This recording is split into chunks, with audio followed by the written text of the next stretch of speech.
Hello and welcome to another update video about Ethereum as we are heading into a new trading week. Well, it already started, but the market is rather quiet. Let's see if we get a little bit more action as we are heading into, well, yeah, you could say a new trading day really. And the US stock market opens in a few hours, obviously. So maybe that will give us a bit of a catalyst. Normally the first few hours after the US stock market opening, they are the most volatile ones, at least historically they have been.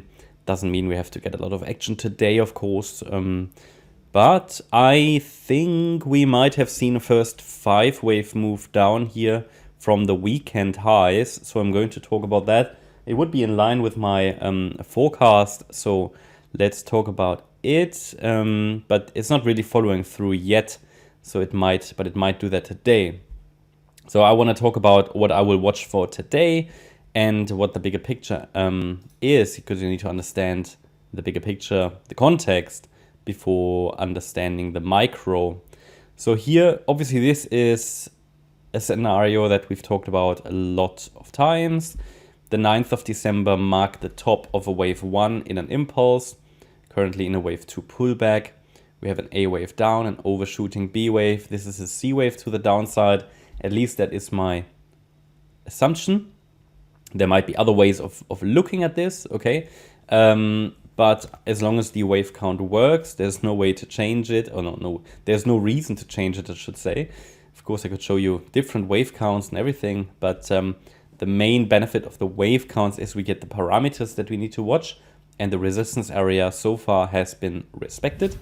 So the idea is now that, yeah, this is an unfolding C wave, which is a 5-wave move and should get one more low, maybe even 2 more lows. I have to say, in crypto, WXY structures are not uncommon.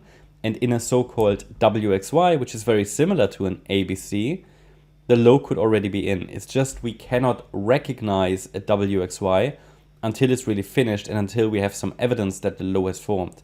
Because they are imperfect structures, they finish too early, they don't give us that last low.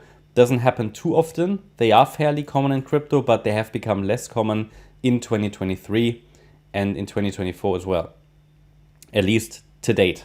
So I just want to emphasize that so far we look for another low until the market can show us a first impulse to the upside that's followed by a 3-wave corrective pullback. As always, it's always worth watching for that because we've had so many instances where others have become bullish already. I mean, short term, this is an overall bullish scenario, don't get me wrong, but where others have become bullish already, but it was just a bull trap because it was just a corrective rally, and 3-wave corrective rallies typically lead to some kind of a blow off top or a breakdown.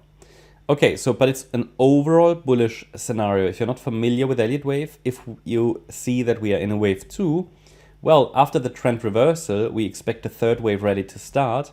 And the 3rd wave rally is typically the rally with the highest momentum, the strongest momentum in any trend. Okay, but diving into the micro, if we really say that this C wave to the downside is unfolding, then we can count a wave 1, we can count a wave 2, a wave 3. This here might be a wave 4, which might have topped yesterday, exactly where it needed to. And then the wave 5 to the downside could have started. So that's the base case. I would not be surprised if we extend a little bit that wave 4 to the upside, for example. Okay, that's possible. Let me just check something.